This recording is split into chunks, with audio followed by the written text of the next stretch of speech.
Assalamualaikum warahmatullahi wabarakatuh.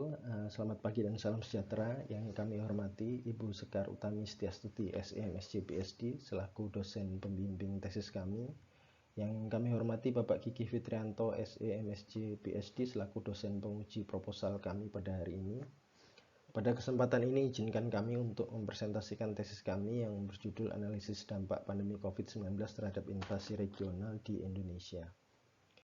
Pada bagian pertama, bagian latar belakang, sebagaimana kita ketahui pada saat pandemi COVID-19 terjadi, memang terdapat beberapa kebijakan terkait dengan pembatasan aktivitas yang tentunya memberikan konsekuensi terhadap perekonomian baik di tingkat regional maupun nasional. Salah satu dampaknya yang bisa kita lihat adalah tren inflasi yang cenderung menurun, terutama pada saat periode pandemi, yaitu periode tahun 2020 sampai dengan tahun 2021. Rata-rata inflasi tahunan pada saat periode pandemi ini tercatat sebesar 1,71% atau lebih rendah jika dibandingkan periode yang sama pada tahun sebelumnya yang tercatat sebesar 3,09%. Hal ini berdasarkan laporan Bank Indonesia menyebutkan dipicu oleh lemahnya permintaan domestik akibat kontraksi pertumbuhan ekonomi.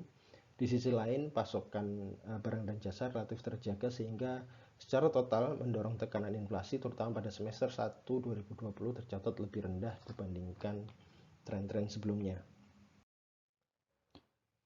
Turunnya permintaan ini juga dikonfirmasi oleh penelitian salah satu yang dilakukan oleh Brand et al. Di mana pandemi ini mempengaruhi inflasi melalui jalur demand shock yang lebih besar dibandingkan supply shocknya, sehingga secara total jadi turunnya permintaan yang cukup signifikan dibandingkan gangguan dari sisi suplainya. Apabila kita melihat dari gambar tersebut dari grafik scatter plot antara rata-rata jumlah kasus COVID-19 per provinsi di Indonesia dengan rata-rata inflasi per provinsi pada kurun waktu Maret sampai dengan Juli 2021 memang menunjukkan hubungan yang negatif. Namun demikian, besaran dampak ini perlu untuk dilakukan estimasi lebih lanjut. Dengan latar belakang bahwasanya COVID ini memberikan dampak terhadap penurunan tren inflasi, maka rumusan masalah pada tesis kami ini yang kami angkat adalah perlunya untuk dikaji dampak rendahnya tingkat permintaan saat pandemi ini mempengaruhi inflasi. Selain itu, inflasi karena pada dasarnya inflasi yang persisten rendah ini diikuti dengan rendahnya ekspektasi harga. Ini dapat menyebabkan rendahnya investasi, rendahnya demand for labor, dan meningkatkan beban nominal debt dari rumah tangga, baik dari rumah tangga, perusahaan, dan pemerintah. Ini sebagaimana rilis dari laporan dari ECB.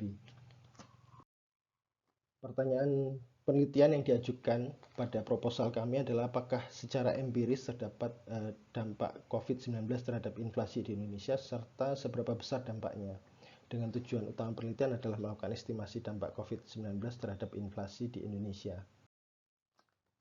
Motivasi pada penelitian ini dapat kami jabarkan sebagai berikut. Yang pertama adalah mendapatkan bukti empiris terkait dengan dampak COVID-19 terhadap inflasi dengan pendekatan data subnasional pada level provinsi dan juga mempertimbangkan tingginya intensitas COVID-19 di masing-masing provinsi. Kemudian yang kedua adalah masih terbatasnya studi empiris mengenai dampak COVID-19 terhadap inflasi, terutama untuk studi kasus di Indonesia itu sendiri. Kemudian yang ketiga adalah penelitian ini menggunakan data sekunder yang berbeda dengan mayoritas studi empiris yang sebagian besar menggunakan metode survei atau data primer dalam melakukan estimasi dampak COVID-19 terhadap inflasi. Kemudian yang terakhir adalah berakhirnya periode pandemi COVID ini yang belum dapat diprediksikan kapan akan selesai.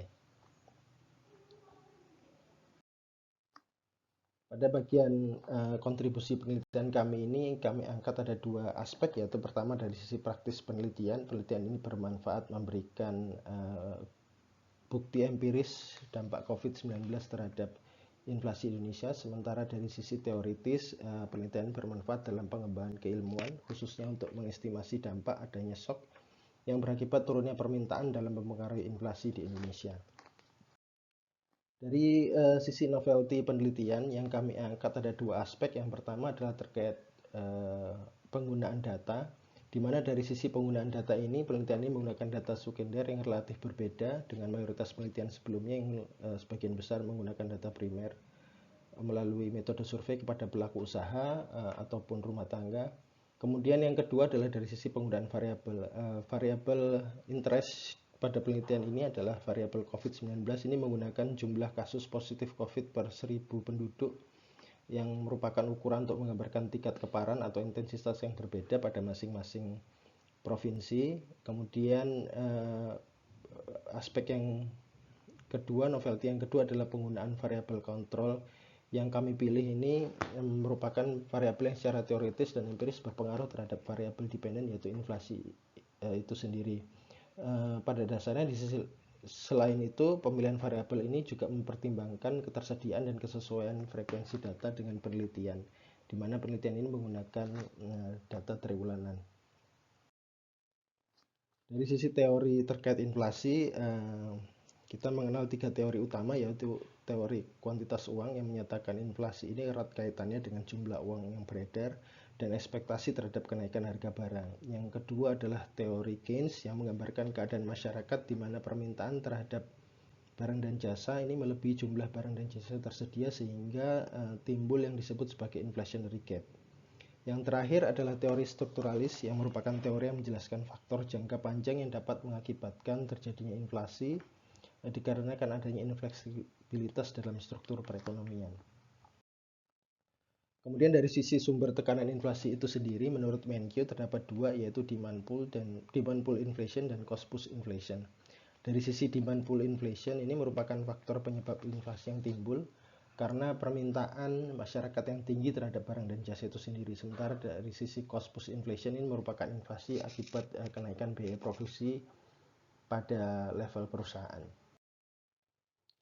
Kemudian selanjutnya terkait dengan hubungan antara pandemi COVID-19 dengan inflasi itu sendiri, berdasarkan publikasi dari Bank of England tahun 2020, bahwa dengan adanya kebijakan pembatasan sosial ini yang diterapkan pemerintah menyebabkan turunnya aktivitas produksi dan permintaan, dengan implikasi yang berimplikasi pada hilangnya pendapatan rumah tangga dan revenue yang dihasilkan oleh perusahaan. Dari sisi rumah tangga ini akan merespon dengan menurunkan aktivitas konsumsi dan meningkatkan precautionary saving. Kemudian dari sisi firm ini akan menurunkan aktivitas investasi, pengurangan tenaga kerja sampai dengan penutupan usaha. Bahkan juga dalam laporan dijelaskan bahwasannya akan semakin sedikit perusahaan yang bersedia masuk ke dalam pasar. Karena pada dasarnya pandemi COVID-19 ini juga menyebabkan ketidakpastian, menurunkan kepercayaan, kontraksi di sektor finansial dan kredit, sehingga secara agregat berdampak terhadap rendahnya inflasi. Penelitian atau studi empiris terkait dengan dampak pandemi COVID-19 terutama untuk perekonomian Indonesia itu sendiri masih sangat terbatas. Berdasarkan mapping penelitian yang kami lakukan terkait dengan dampak pandemi COVID terhadap inflasi, ini paling tidak dapat dibagi menjadi dua kategori besaran. Yang pertama adalah estimasi dampaknya itu sendiri, kemudian yang kedua adalah estimasi pengukuran data inflasi selama periode pandemi. Dari literatur penelitian sebelumnya terkait dengan estimasi dampak, ini ada dua besaran yang mungkin bisa kita bagi. Yang pertama adalah penggunaan metode survei baik kepada household, firm, dan expert. Kemudian yang berikutnya adalah menggunakan data sekunder, yaitu menggunakan model New Keynesian ataupun menggunakan panel regresi.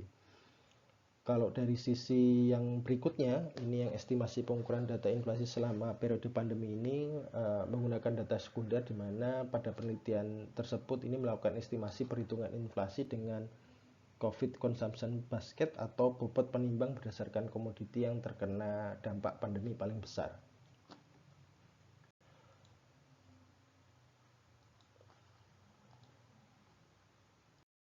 Pada slide ini akan kami bahas secara singkat dari mapping literatur review yang dijelaskan pada slide sebelumnya. Yang pertama adalah penelitian berbasis survei ini, sebagian besar penelitian yang dilakukan ini menyebutkan bahwasannya memang kalau dilihat dari sisi jangka pendek, ini memang shock dari sisi permintaan ini lebih besar dibandingkan shock dari sisi penawaran.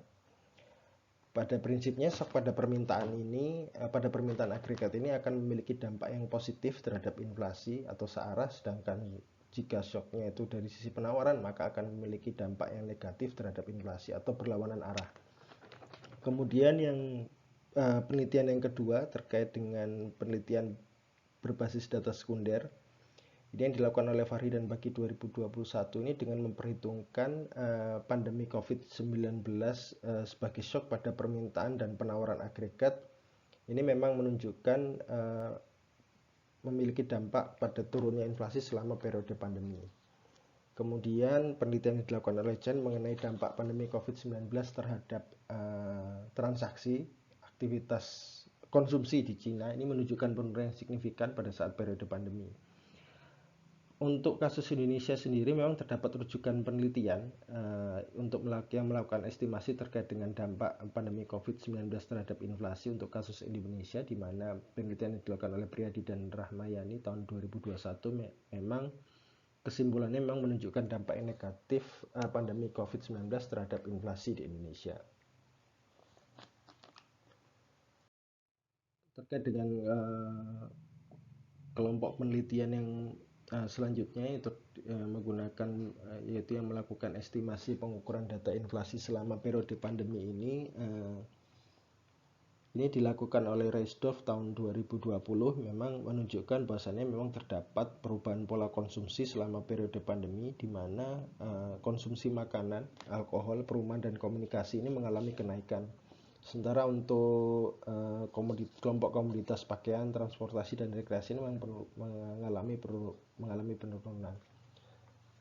Sehingga pada penelitian ini menyimpulkan bahwasanya Consumer Price Index atau CPI ini mengalami underestimate pada bulan Februari sampai dengan bulan Mei, yaitu pada saat periode pandemi.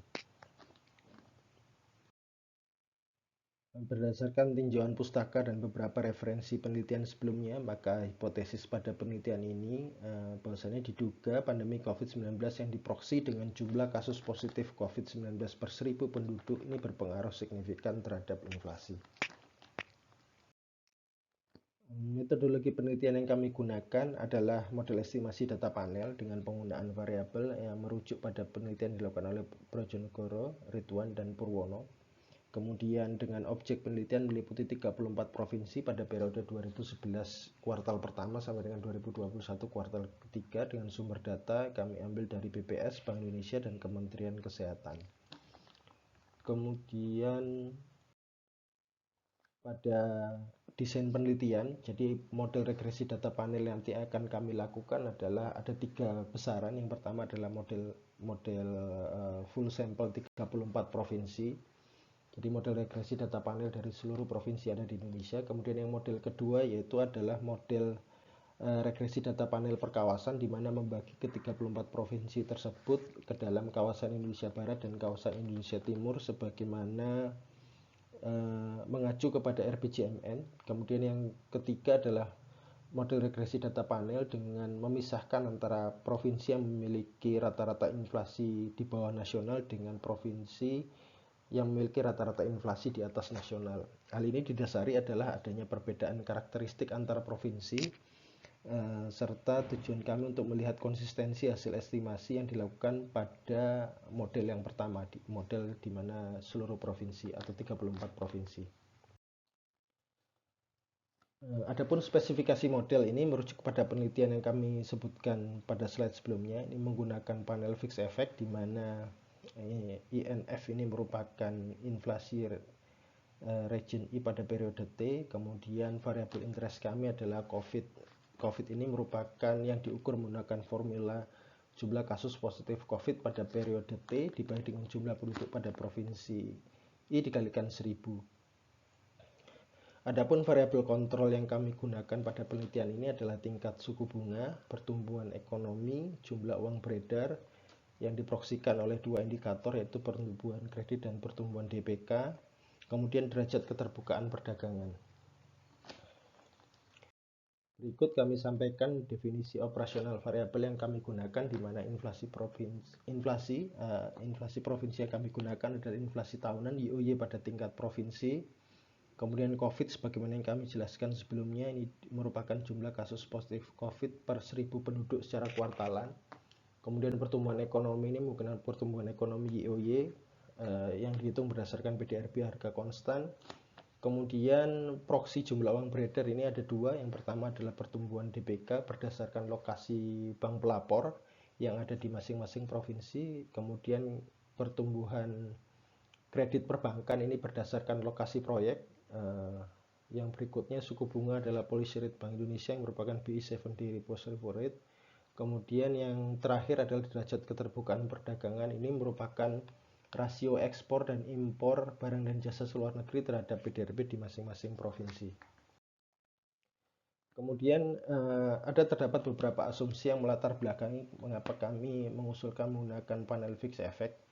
Jadi yang pertama dari sisi panel fixed effect sendiri itu sebagaimana dijelaskan oleh Bullrich, ini merupakan metode yang sesuai untuk melakukan estimasi pada data agregat yang bukan merupakan sampel acak serta dapat melakukan kontrol terhadap karakteristik tertentu yang tidak teramati.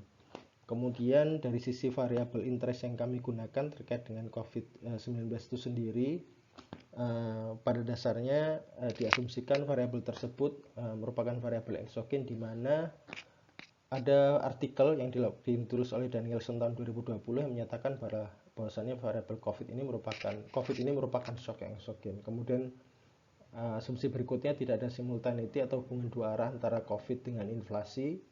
Kemudian diasumsikan juga tidak ada measurement error dikarenakan kami telah menggunakan data yang dipublikasikan resmi oleh pemerintah melalui Kementerian Kesehatan.